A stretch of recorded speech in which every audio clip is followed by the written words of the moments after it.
ECU? Do you bleed purple and gold? Are you ready to hoist the colors? Hoist the colors! It's time for the most in-depth look into the world of ECU athletics. Welcome to Hoist the Colors with your host, Stephen Igo on 94.3 The Game.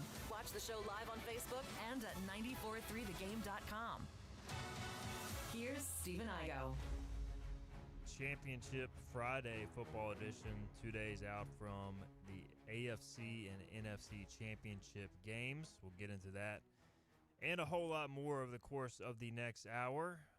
We already have some gambling advice in the chat on ECU Basketball North Texas. We can discuss that as well.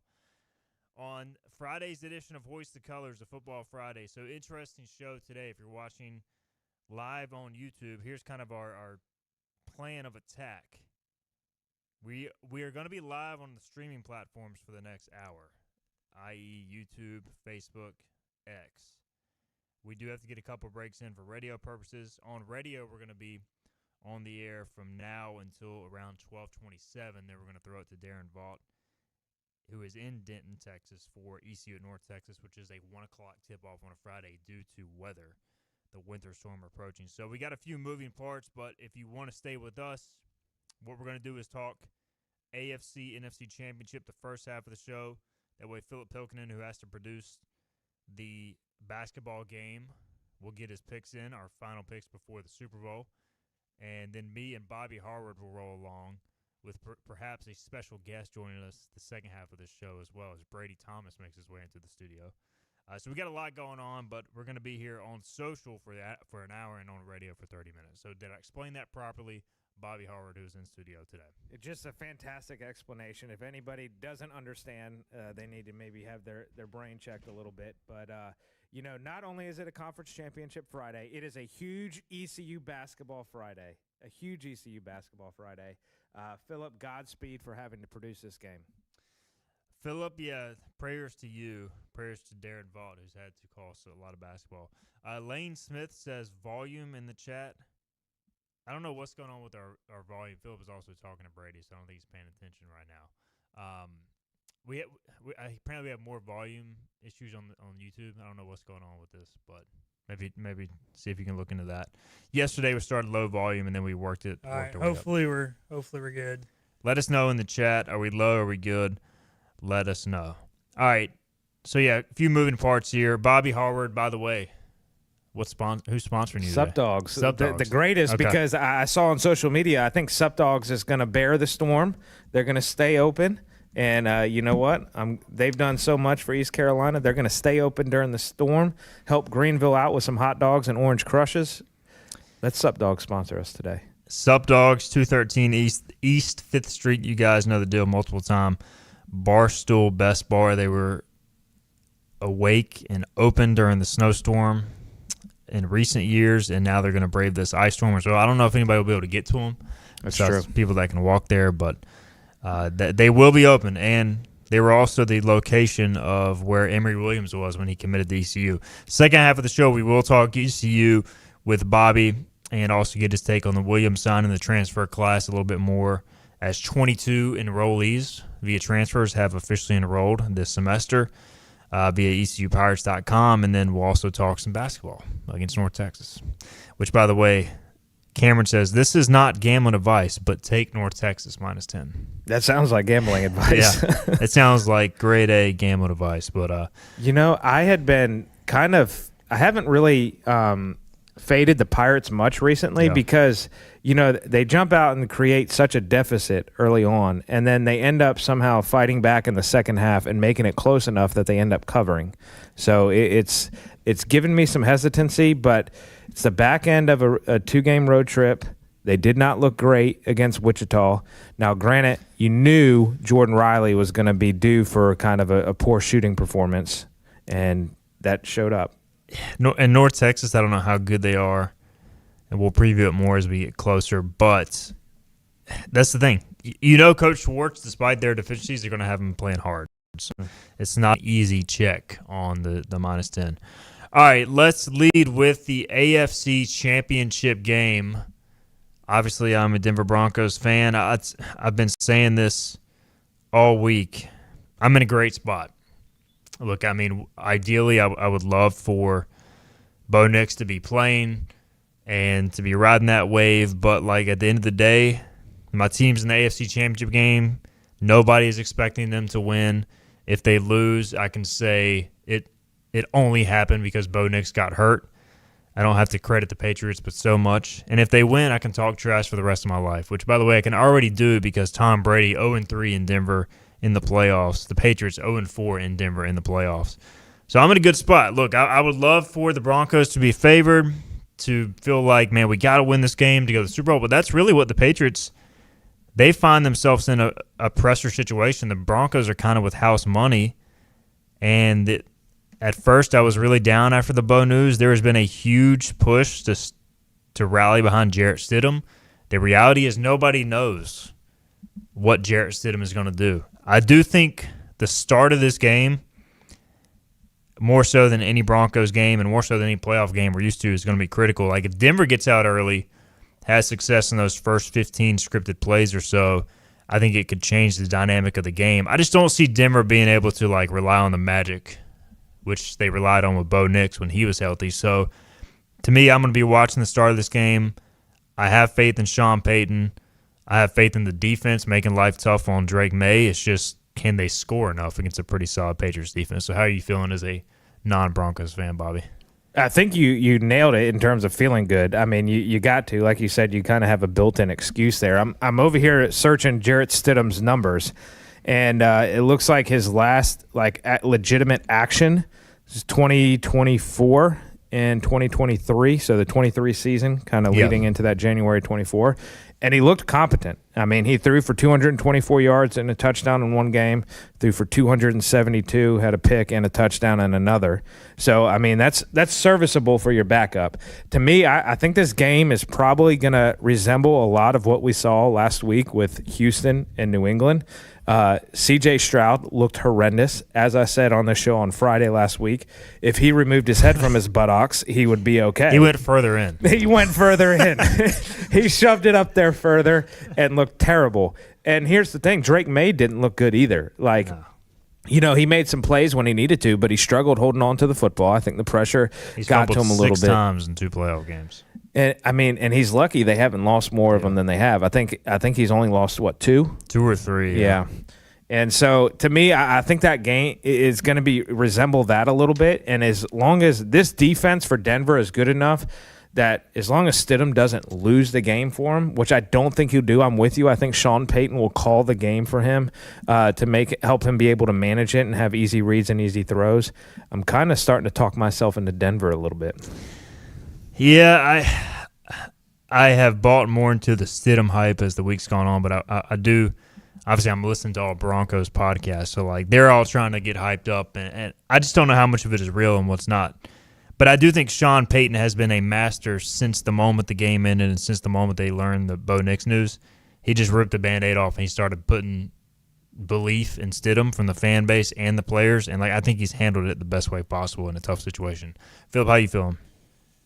This sounds cliche to say, but I think it means more in a game like this. You've got to win the field position battle. If Stidham is given the ball at midfield, the -40, at the -35, he has an opportunity to be successful. If he's got to go 95 yards, it's just not going to happen. With that being said, Jarrett Stidham and Broncos offense, punts are okay. You have to be okay punting the football. You have one of the best defenses in the league. Force them to drive 60 yards, 70 yards. You don't even have to pin them deep. Just don't give them short fields. If they start with the ball in the +45, the +35, you're going to lose the football game. So win the turnover battle directly, but also indirectly. If you punt from the -5 and the ball goes out of bounds or gets fair caught at the 50, for the sake of this game, we're calling that a turnover. So we need to win that battle too. And then you can win the football game. You don't win that, you stand 0 chance. Is there a weather report for Sunday? Cold and maybe some snow. Very cold. Yeah. Last I saw, it was going to be a low of 6 degrees and a high of 23. but the snow most likely is off the ground, so it's just going to be cold as crap. So, I mean, it's defensive conditions still. I mean, any game you get the ball that cold. Yeah. The other thing that I feel, it sounds like J.K. Dobbins is coming back for Denver. He was the second leading rusher in the league when he went out with an injury midseason. Now, he had a Liz Frank injury. Obviously, it's a pretty severe foot injury. The original timeline was Super Bowl. Now they're saying he's going to be back this week. They're also getting their starting center back, Luke Wattenberg. So that should help the running game. I just don't know what capacity he's going to be at. But they're going to need to obviously run the ball.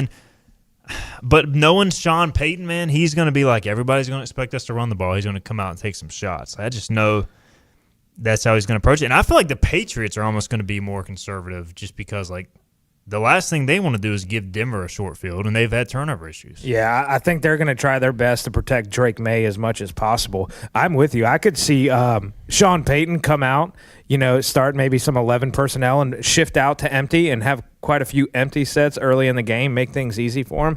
And the other thing I always go back to with the Patriots, we've talked about it, they've beaten really nobody to this point. Easiest schedule in the NFL. Easiest schedule in the NFL. They beat one playoff team before this playoff run, and that was the Buffalo Bills.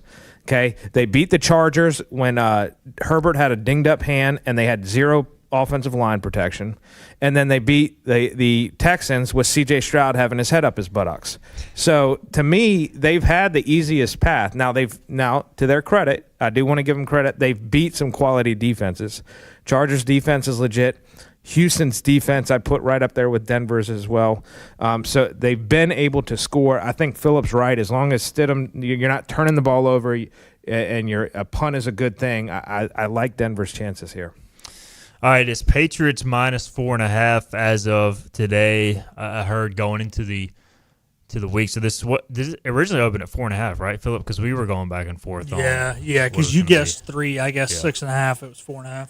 So that was right in the middle. I was told, listen to some stuff, it was going to surge Patriots, which it did. It went up to 5.5, and then it would come back Broncos. So I'm curious to see if it comes back closer to 4 or 3 by kickoff. But right now at 4.5, that's what we'll pick it as. I'm torn. Like, I honestly feel like the start of this game is so critical. I could honestly see a scenario if Denver gets up early where they win by multiple scores, but like if they fall behind, I could see it going the other way. So I'll let you gentlemen go first. I'll cap it before we go to break. Bobby, lead us. Yeah, I'm going Broncos. Broncos country, let's ride. I'm about to go ahead and open up DraftKings. I've talked myself into it enough. I'm placing a bet in during our break. Denver's been playing with fire. You can't play with fire with a backup quarterback. I'm sorry, Steven. Hope it goes your way. Pulling for Denver. You know that. We wearing my throwback Eric Decker jersey, but New England. There's still some openings if you guys want to purchase some residence in Stiddy City.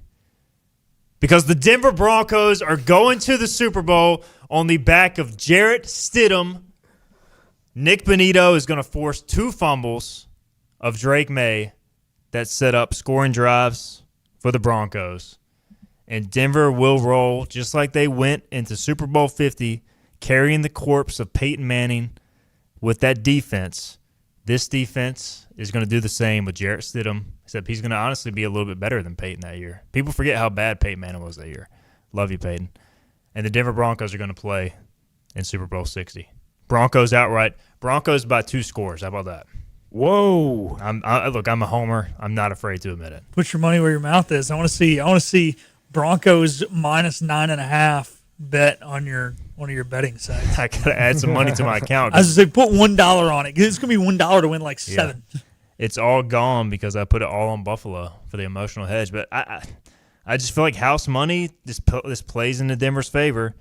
And just put up the Patriots ESPN page, and guess what the first thing I saw was Stephen A. Smith saying the Patriots better win. Well, that's a kiss of death right there. So, all right, I'm rolling Broncos, and just purely off vibes because it's tough when you get into that situation with Jarrett Stidham as your unknown at quarterback. Let's get a break in. We'll come back. NFC Championship on the way. We'll preview that. You know what the problem is with standard belts? Usually you have to choose between too tight or the opposite, too loose. But with Anson Belt and Buckle, you don't have to choose. We got rid of the holes and instead have a track system designed for micro-adjustability. That way you can enjoy a perfect fit every time. Anson Belt and Buckle. Find your perfect fit today.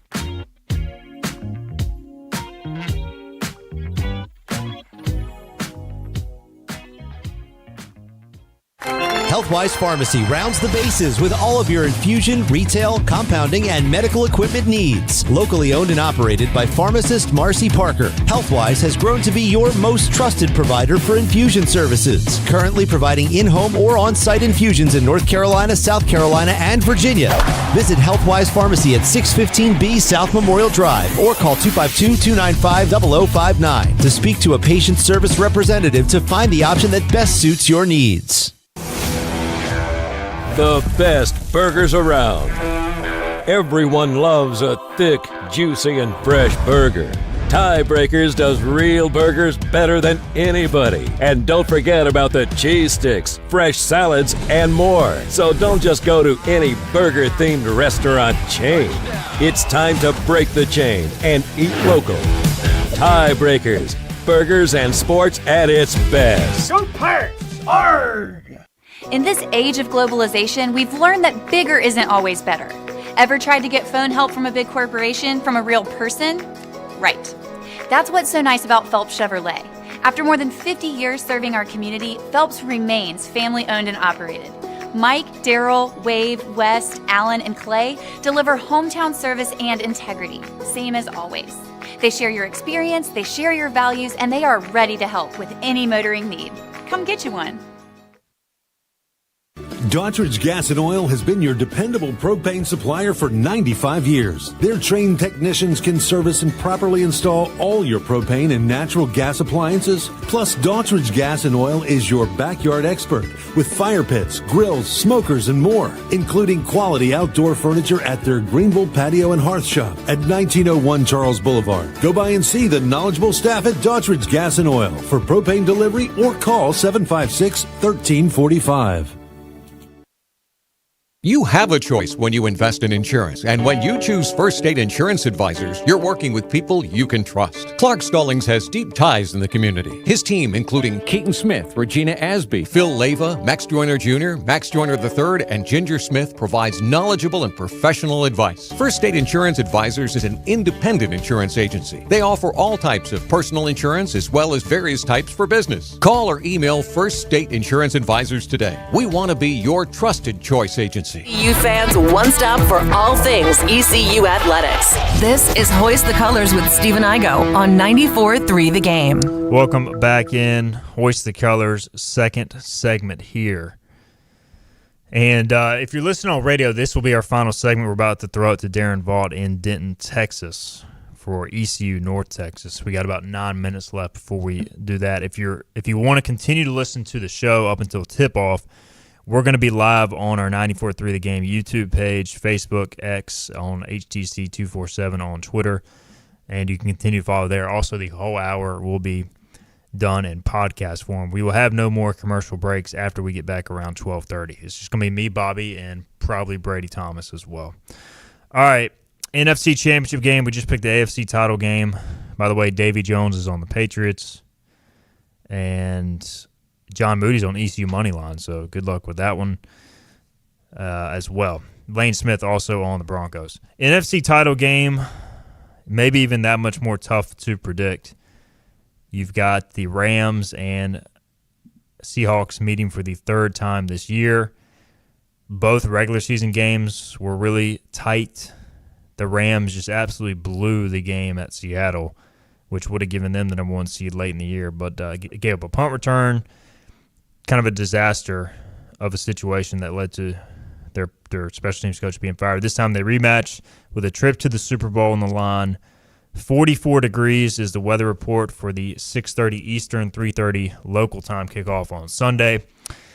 I'm fascinated by this game. I think it'll be an awesome game, and I'm struggling on who to pick here. So, Bobby, what are your initial thoughts? My initial thoughts is Greenville Utilities better do everything they can in their power to keep my power on Sunday. That's my initial thing, which I will preface and say Greenville Utilities is fantastic. They've been always pretty quick to turn on power when we've had power outages. But if this ice storm screws up championship weekend, there's going to be some. I'm going to be upset. Yeah, especially you. Your team's playing in it. I mean, I'm going to break out the old battery-powered radio to listen. The good thing about the Denver situation is the 3 o'clock kick. Like, I don't even think it's going to be below. Like, during the day Sunday, it's just going to be like 42 and raining. I'm more worried about the NFC game than I am the AFC game as far as power. Yeah, that's a good point. That's a good point. To answer your question about the Seattle-LA game, I was thinking LA was going to roll, or excuse me, Seattle was going to roll when I came in here. But as I've done some more digging during our break, and we kind of had a side conversation going on, LA's going to make this closer than I think. I was worried about Sam Darnold, how he finished the regular season. He just didn't look great. But this team has just played really, really well so far. To me, this is going to be the most fascinating game because of the Mike McDonald defense versus the Sean McVay offense. I think it's just going to be incredible from a schematic standpoint and X's and O's and how they counter each other. So that's going to be very intriguing to watch. But L.A., I mean, they went all the way to Carolina and back to Chicago, which is not as far but still pretty far, and back. I mean, that's a lot. 3 weeks in a row on the road with two of them being pretty long trips. As Philip says, it's not the way there, it's the way back. And I don't know. I think maybe they get a little travel fatigue. Stafford threw for 457 yards and 3 touchdowns at Seattle earlier this year, and they lost. I mean, that's ridiculous, man. Now, that game did go to overtime, but still.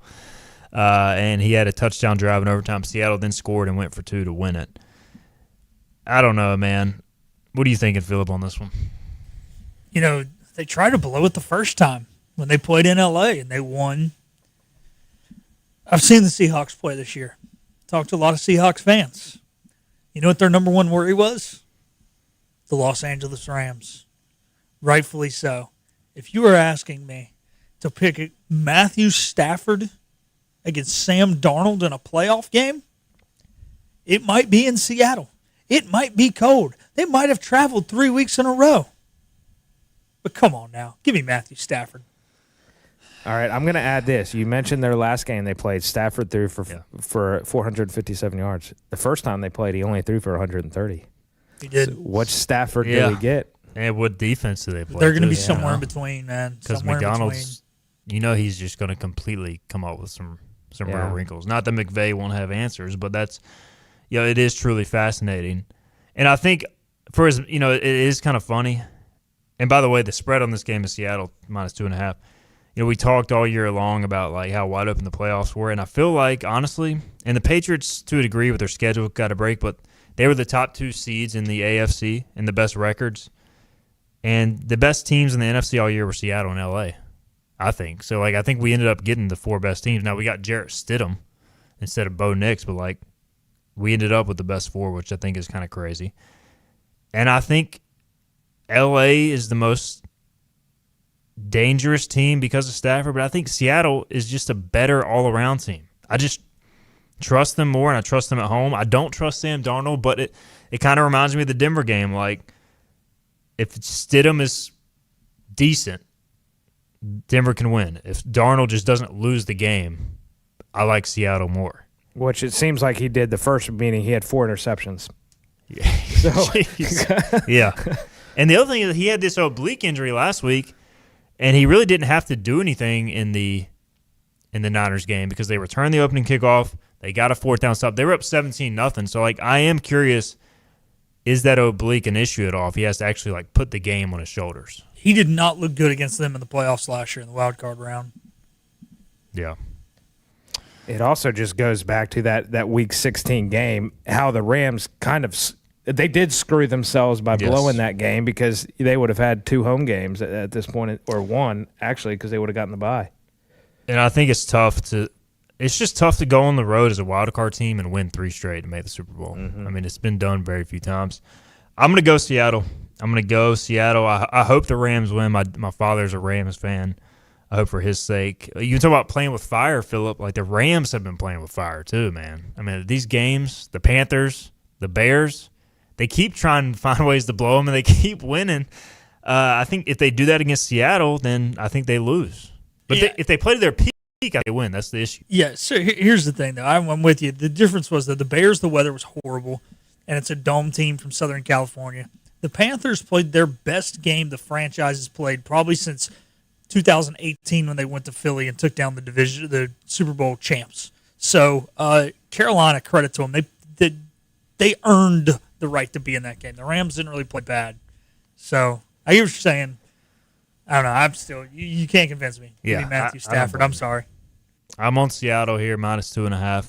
Bobby, have you made an official pick yet? I haven't made an official pick, but I'm going to ride Seattle too. I think they win. I think it's going to be a close game. I don't foresee it being a blowout, but I think Seattle wins by at least a field goal, if not a touchdown. Interesting. You guys are going both the home teams. I'm going with both the road teams. It's a ballsy choice. Based off the standings, probably should go with what Steven and Bobby are saying. Bobby, or just go 1-1. It's probably going to be one. We're each probably getting one game right. Let's be honest. Yeah, 100%. Bobby is our official champion, by the way. I think he has clinched it. We only have the Super Bowl, and unless I change the rules, which, hey, it's my show. I can technically make it a 10-point pick, but I won't do that. Bobby has won back-to-back years as Pick'em champions. I don't even know if you're over 500, but you won. He's not. Yeah. I'm not over 500 this year, but, hey, you just got to get in and win. No doubt. Bobby gets it done. He wins nothing, but he does win bragging rights. So there's that. All right. We got to get a break in. We're about to throw it to basketball. Darren Vaught down in Denton, Texas. Early start time, 1 o'clock for ECU at North Texas. So we got that. That'll be on the radio side, 94.3 The Game. Also, if you want to follow the rest of our show, going up to close to 1 o'clock on the streaming side, we're going to be live on YouTube, Facebook, and X on our social channels. So also, if you want to catch the pregame show, you can also listen to the second half of our show podcasted later. So we will be right back on the stream. Everybody else, enjoy the game if you're on radio.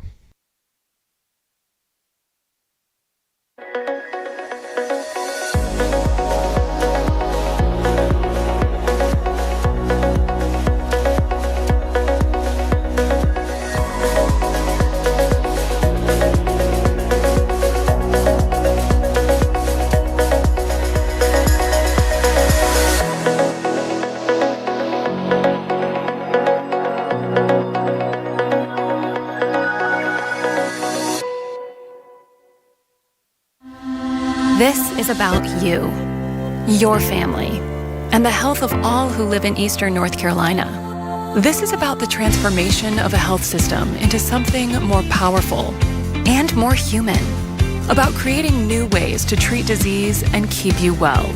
This is about ECU Health, which is to say, it's really all about you. ECU Health. Minds, hearts, purpose.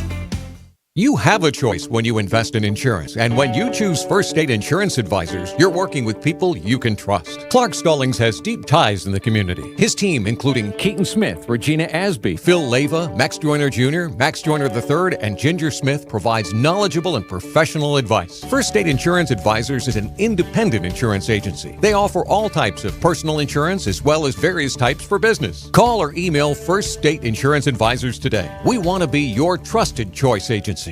Acre Station Meat Farm, along with Lane Angus Beef, bring you Farm to Fork Beef. Stock your freezers now with affordable beef boxes, just in time for the grilling season. Farm to Fork Beef brings quality local beef to your family. From your traditional butcher shop, Acre Station Meat Farm.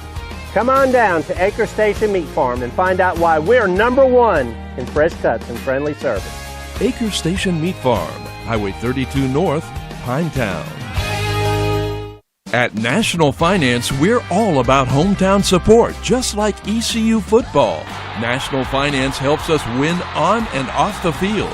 They've got your back when you need it most. Fast, easy personal loans for life's big plays. And just like us, they're committed to Eastern North Carolina. National Finance, proud supporters of ECU athletics. Visit nfcmoney.com for loans as fast as today.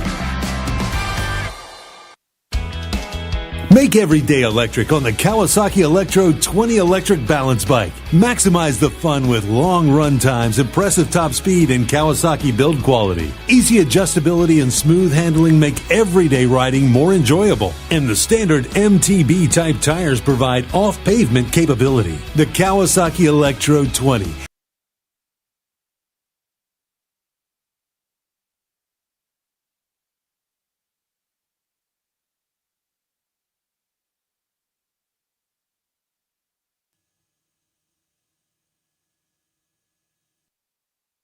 All right, welcome back in to Hoist the Colors. We are streaming only now. And if you can't hear us, let us know because we have lost our producer. Philip Pilkinen is now on the radio side. We have Bobby Harward in studio, and we've got Brady Thomas running the show. I'm told we're still on Channel 7, by the way, so we can't cuss. But Brady, welcome to the producer chair, man. How you doing back there? I'm doing good. This is very new, so if something is wrong in the chat, please let Steven know, and I'll try and fix it. All right. We are getting word our volume is down again, so I don't know what Philip did or what we did, so we'll try to figure that out, Joel, in a minute. Can you still hear us at all, though? Because there's probably something with the stream. Now I'm getting commercials. Yeah, we're getting advertisements. There we go. All right. We're figuring it out here on the fly. So Joel can hear us. So maybe turn your audio up for now, and then once Philip gets a chance to run back over, we'll see what he can do. We're fine without a producer, a real producer. By the way, Brady. There he is. I think we're good, but they did say our audio is a little down, Philip, so I don't know what's going on there. But it's not a huge deal. All right, Brady, when you heard us pick NFC, AFC championship games, before we move on to ECU talk, I want to get Bobby Harward's take on get his take on the ECU quarterback situation. But first off, your take on the AFC and NFC title games. How you feeling? We'll start with the AFC title game. All right. I have no idea how to pan the screen over, so I'll just voice over. So yeah, you're good. AFC title game first? Yeah, AFC title game. Broncos, Patriots. What you got? It would be the easy answer, I think, just to go Patriots, as the Broncos have a backup in the playoffs in such a big game. But to be quite honest, Drake May has not played as good as I thought he would in his playoff debut. I'm not sure. Yeah, first time in the playoffs. Yeah. 6 fumbles and a pick or 2. Yeah, I mean, obviously everybody had talked about them playing below 500 teams, and I mean, they found a way to win, but I mean, if you really count him winning the Texans game, it was more so C.J. Stroud losing the game. But I might have to go Broncos. I feel like everybody is jumping on the Broncos bandwagon, which scares me. Everybody at first was like, the Patriots have a cakewalk to the Super Bowl, and now it's like, I think just nobody wants to see the Patriots back in the Super Bowl. Is that part of it too? That and Vegas is getting exactly what they want. Yeah, they are. What about NFC title game? Brady? I'm going to have to rock with the Seahawks. I think even a little bit before the playoffs, one of my good buddies is a Seahawks fan, and we kind of went through and we're like, I really think that he's going to make us miserable and the Seahawks are going to win the Super Bowl. He's one to make you miserable when his teams are winning. So, as a Mariners fan who's not a Seahawks fan, I will say that Seattle fans deserve it. I mean, does anybody really deserve it? I don't know, but it was a tough ending to the baseball season, so I would like to see the Seahawks make it for the Seattle fans who are going on that side of things. Hunter wants to know, is Drake May going to win MVP? I think it's got to be Stafford, man. I mean, I think the Drake May thing is cool. It's a cool story, but like, I'm rolling with Stafford. You take Stafford out of the Rams, and I don't think they're very good. Yeah, I agree. I agree with you. I think, and again, I go back to the schedule as well. Look at the schedule that Stafford had to play in the competition. Best division probably in football. Yeah, 100%. And, I do like Drake May a lot. I know he's a UNC guy who's kind of frowned upon here, but to me, he's a really good player. He's one I wouldn't have minded Washington taking in the draft. I'm pleased and happy they went with Jaden Daniels, but, I think he's a good person too, and so I'm definitely rooting for him as just to be successful. But in terms of the MVP, and that's the other thing, man, I have a hard time giving the MVP. Maybe I'm getting at that stage where I'm just like the old man now, the grumpy old man. But giving a first year, this is just true time. Yeah. Giving a first year guy MVP. I know he's not a rookie. This is his second year, but it's first true playing time. I have a tough time giving that guy. I think it's more because not much was expected from him or the Patriots, maybe more so than he's kind of overperformed than it is being a true MVP. Hunter says nothing against the Patriots team, but that area is so used to winning championships, and it's annoying. Yeah, it is like they had a few down years, really down years. Now they're already back, which says, I think, a lot about their just ownership situation, although, we get into the whole Kraft thing either way. The guy has, at this point, produced winners, regardless of where he goes to get his massages. But anyways, the thing about the Patriots is, and this will be the final thing I say about it, is they are at least a likable Patriots team. Like, Drake May is, I know he is a UNC guy, as you said, Bobby, but, he just seems like a normal dude. He's not like an arrogant quarterback. Vrabel, I've always liked Vrabel, even when he was with the Titans, even as a player with the Pats, honestly. So, I think it is a much more likable Patriots team compared to, the Belichick and Brady era. Now, if they start winning every year, it'll get old. I think you're right. I think Belichick is just that grumpy old man that nobody wanted to pull for. May is personable. Vrabel got screwed in Tennessee to see his success, and I've always liked him as a player and stuff like that, too. So, I think you're right. And I think, too, I wonder how much of it, you got Tom Brady, who I don't think we mentioned. Brady, people just soured on. It was a cool story at first, having a 6th-round pick, have such success. But over time, just his personality rubbed people the wrong way. So I'm with you. It's a likable team. Still, they've had Boston. Still the Patriots. Yeah, exactly. All right. Kenny says if you take May out of New England, they are not playing this weekend. I agree. I just think the Rams are a much more quarterback-dependent team compared to the Patriots. Most teams are quarterback-dependent, but, they play a style to where they can get away with it. The Broncos do as well, to a degree. And then you take Stafford out of the Rams, I don't think they're playing elite defense and running the football. So, but either way, speaking of quarterbacks, the Pirates have a new man in town. Emory Williams has signed, and he's officially enrolled and on the roster. So they did all that pretty quick. It's almost like they knew all along. So first off, Bobby Harward, your thoughts before we kind of dive into the thing. I'll get Brady's as well. Emory Williams signs with the Pirates. I said yesterday, major kudos to the coaching staff because this thing has been in the works. And as you know, you were in this business long before the portal, but it's never easy to just because something's in motion, maybe to have it play out how you dream it, I guess is the best way to say it. Yeah, you always got to prepare for the unexpected. And I'll be quite honest, we had heard for a few weeks this is coming down the pipeline. This is kind of in the works of potentially happening. And then you have, boom, Miami Hurricanes miss out on Sam Levitt. He goes to LSU, right? LSU. And then you have the whole Mensa saga with him transferring. But then it seems like Duke is now suing and holding up in court. So then it's like, do they feel confident that Mensa's going to be able to play for them next year? And so then I started to think, man, do they tell Emory to hold back as a just-in-case scenario? But for ECU, from their perspective, to get two guys that are of this quality in Mitch Griffiths and Emory Williams in here, I think is a win. I would love to get a third quarterback, no doubt, for competition and security. I think every coaching staff in America would love that. But to have two of these guys that you should feel pretty confident and comfortable with going into a game is a win. Emory Williams, and I said it yesterday, which, by the way, somebody did ask how much eligibility he has left. He has 2 years left. He's played 3 years in Miami. He redshirted one of those years, so he's got 2 years left. I think Emory, if I was setting the odds in Vegas, would be the favorite. just based on upside. He's coming from the U. He's probably played in bigger games, although Griffiths has more experience. So it's kind of an interesting situation where I think Griffiths maybe moves a little bit better. Williams, more of your pocket guy, although he's not a statue. He can move a little bit, but would seem to have the upside based on size, arm talent. He's made some big-time throws, in a Miami uniform. It's just he hasn't done it in a while.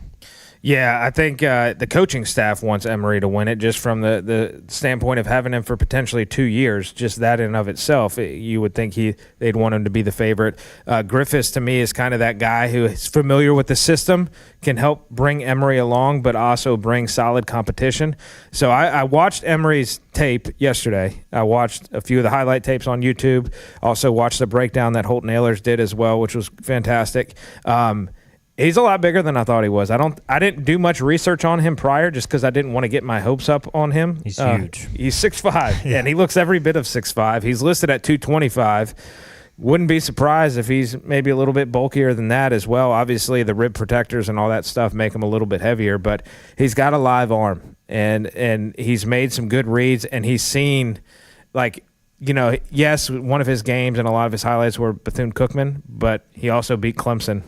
And he's had legit competition. Like, he looked more ready than I had anticipated him looking. Having the high recruiting status he had coming out of high school, kind of well known, obviously going to Miami being the backup. I just, part of me was a little hesitant in terms of experience and, what he would be like when he came to ECU. And to me, he looks about as ready as you would think a backup could look on tape. There's some things fundamentally with his footwork that will need to be fixed, but that's easy stuff. And he started at an undefeated Florida State team during that true freshman season and had them in position. Again, he didn't light the world on fire in any of these Clemson or Florida State games, but he still played Clemson and Florida State.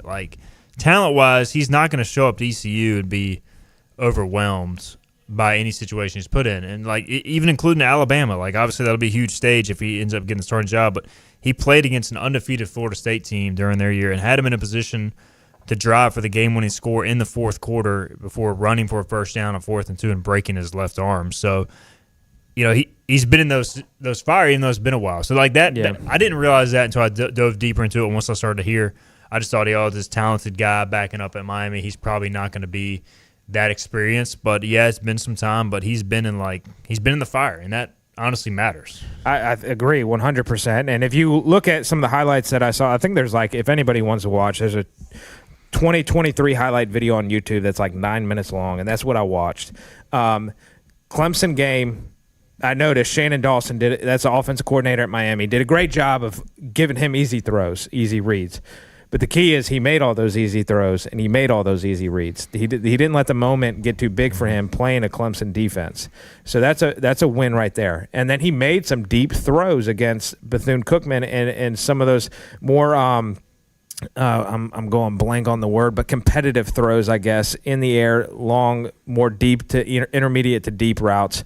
And he hit those as well. So I think with the connection with Shannon Dawson and Jordan Davis and some of that background too, they'll be able to collab a little bit. Jordan, I'm sure, is going to bounce some things off of Shannon to try to get an idea of, hey, how does Emory learn best? What is he comfortable with? And then obviously Jordan is going to spend this spring. That's the other cool part about being able to get him in for spring ball. Now you got Emory and Mitch in here, and Jordan can learn the both of them this spring because, quite honestly, if Emory wasn't able to make it till the summer, Mitch Griffiths may have a leg up going into fall camp. Yeah, and he had a few weeks head start, so it was good to see Emory get in and get signed. All right, Brady Thomas, your take on Emory Williams, the quarterback situation at your now alma mater.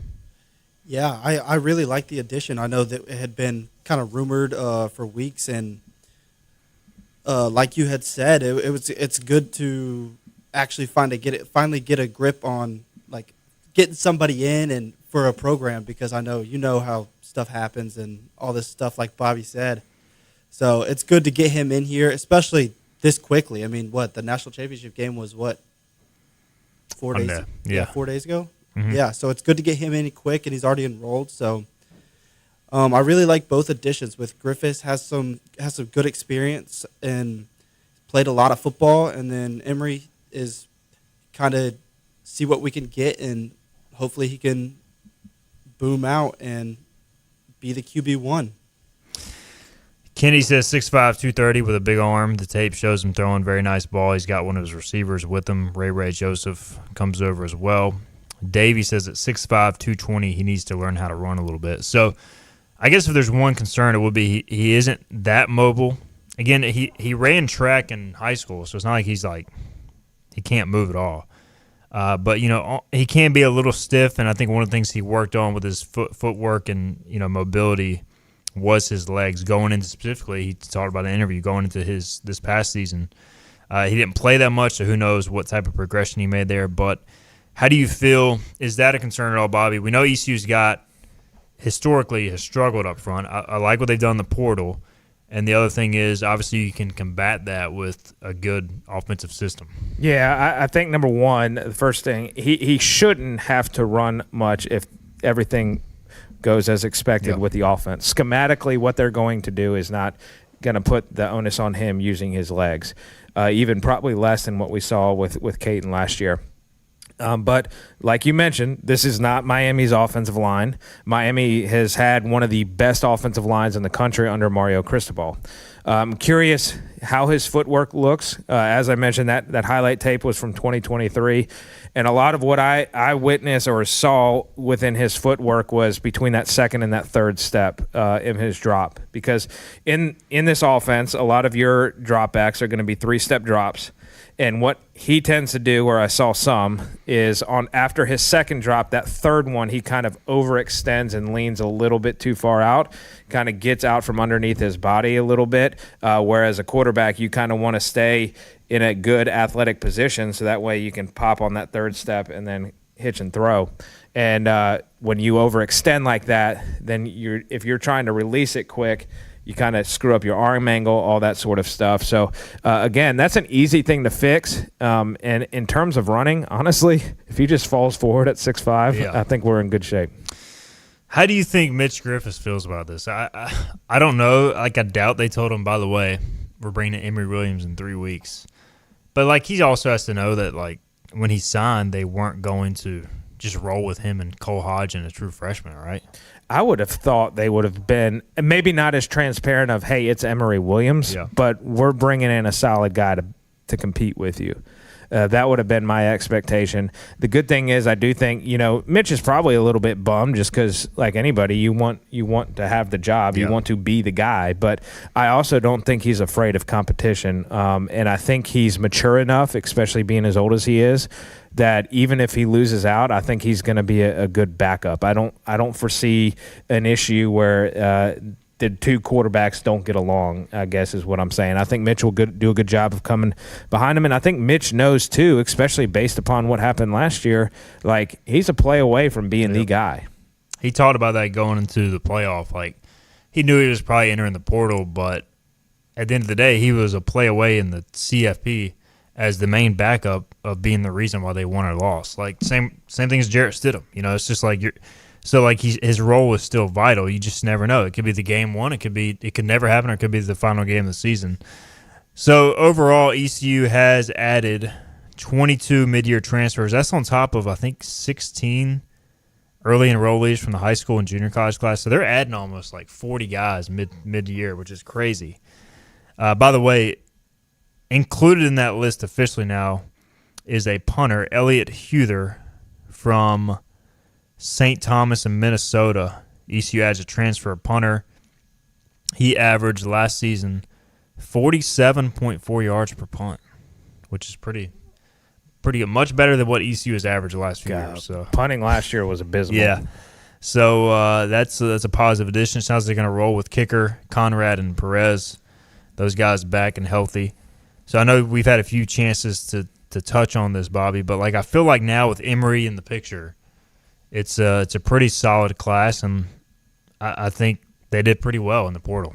Yeah, I think overall they did well, and I think you can look at each addition and say that makes sense. And I'm going to compare it to basketball. I know we've kind of stressed it enough, but like there were a lot of ads this last year in basketball where you're like, that doesn't really add up. I think for me, with every one of these football ads, it makes sense. One thing I haven't really touched on, I mentioned O-line and receiver the last time we talked, but keeping it on the offensive side of the ball, the tight end room. They had a lot of numbers to replace. They had a lot of talent to replace, and I thought it was very interesting the approach they took and the type of guys they got in. They seem to be pretty athletic guys, which tells you what he's looking to do a little bit offensively and how he's trying to utilize them in the pass game. I feel overall offensively they a piece, at least on paper, appear deeper.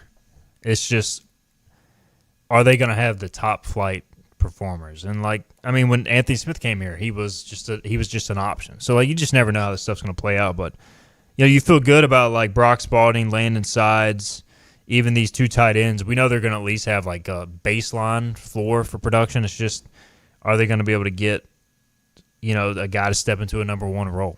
And a lot of that is going to depend on how do those five guys gel up front, and then also quarterback battle, because obviously they got to be able to get on the ball. And this is the one thing I'll say, and I don't know if you feel the same way or not.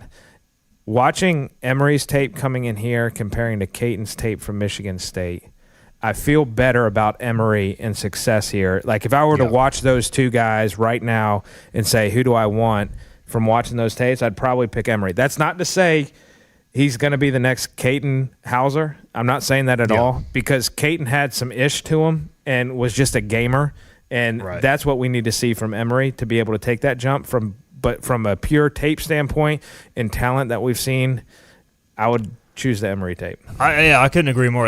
If you're just drawing up what you want in a quarterback, high-level throws, going through your progressions, facing big moments, succeeding in those moments, Emory, I would say, is the better prospect. Mm-hmm. And now it's just prospect's the best way to phrase it. Now it's just all right, does he have that, like you said, the X factor to it, and that's honestly, and I got to give Andrew Ivins, one of our guys for 24/7 Sports, he wrote in his high school eval of Emory, he was has all the tools.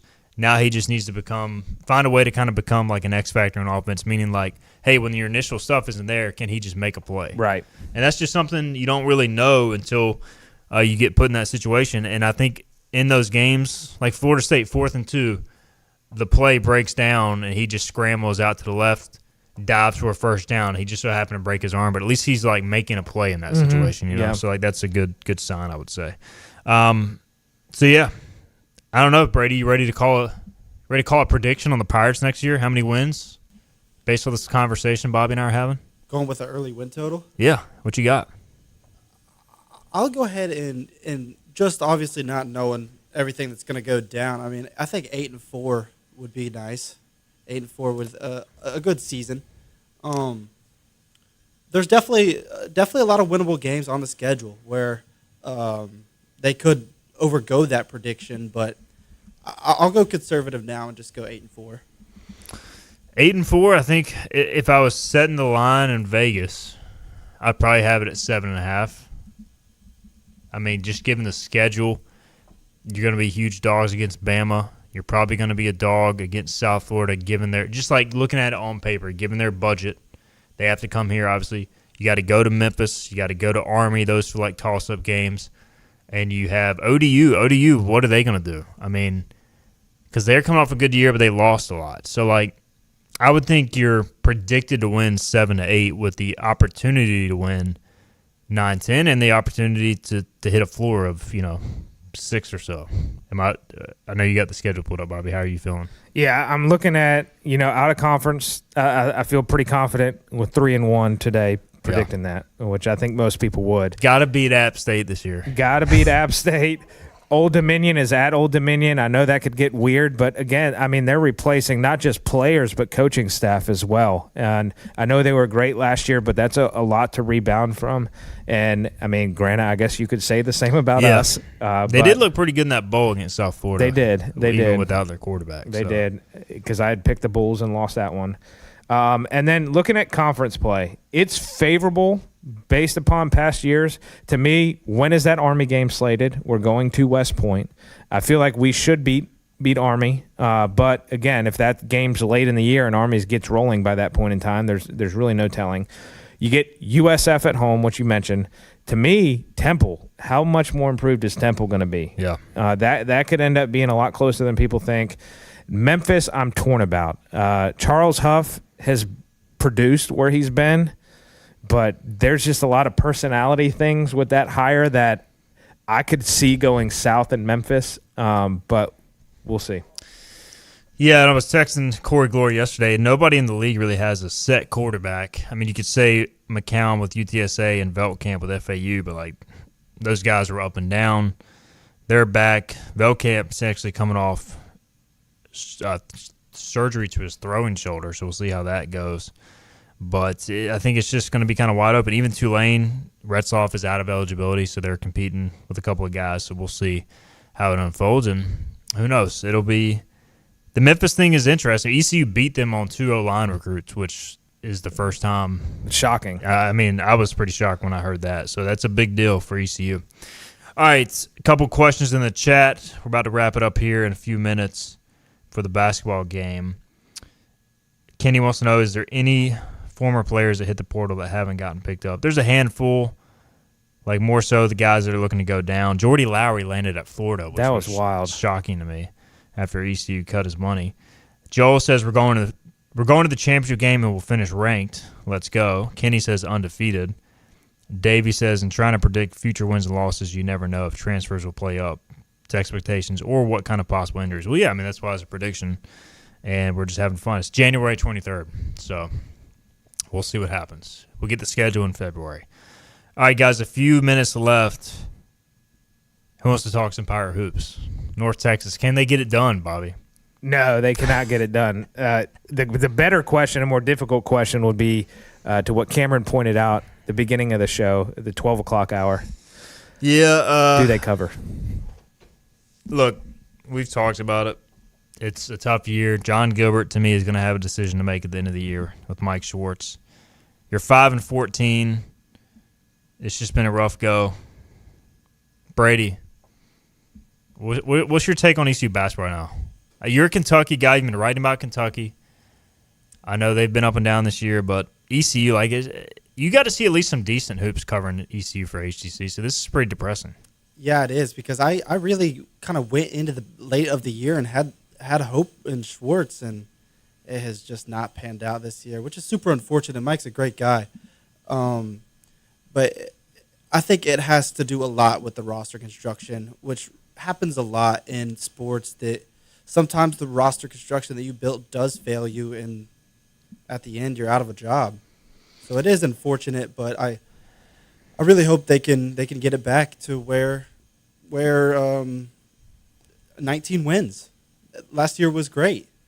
So obviously that's not coming this year, but down the line they need to make a really good hire. A really good hire to ensure that somehow they can install some basketball into ECU. I think just monitoring the Hoist the Colors message boards. Even after last year's 19-win season, there were some skeptics, and I think everybody has lost faith at this point. At least like those that are commenting about it. I'm sure there's some that still believe in Mike Schwartz, but it's just the ability to build a roster at this point is highly questionable at best. That's my point. Is you look at it after this year, say Gilbert does decide to move on from Mike. I mean, this program is in a worse spot than it was when he took over. I mean, there's no doubt from a financial perspective, we're in a better situation, which in turn should attract a better coach. But from a roster standpoint, way worse spot. And I know part of that is due to the turnover in the portal and all that kind of stuff now and how that's changed under Schwartz. But to me, that's also even more of a reason why we should be more competitive year in and year out, especially relative to our competition in conference. I'm not saying we're going to go out and beat NC State and Wake Forest and those sort of teams, but we should not be just over in the American Conference, which is down compared to what it's been in years. And to me, like, you're going to lose Gio, you're losing Jordan Riley. Who then on this team do you see replacing them? And do we trust Mike Schwartz to bring in the guys to replace him? At this point, no. At least the women's team is rolling. Kim McNeil has got them rolling, and they play UAB tomorrow. That tip-off moved up to 12 noon, by the way. Huge game upcoming next week at home against Wichita State. All right, guys, we are out of time on this interesting edition of the show. Streaming live and for the second half and off radio. So tune into the basketball game. Starts at 1. Brady, good to have you back for a little bit, and you did well producing, I think. Yeah, hopefully. Good to be back. Thanks for letting me hop on real quick. Absolutely, man. Good to have you back in town. Bobby, appreciate you as always. Yep, Shout absolutely. out to Sup Dogs. And we'll be back Monday, 12 noon. We'll break down the AFC, NFC championship games at that time. And also, whatever else is going on in the world of ECU athletics, we'll react to that as well. Appreciate you guys for tuning in the chat. We'll see you Monday.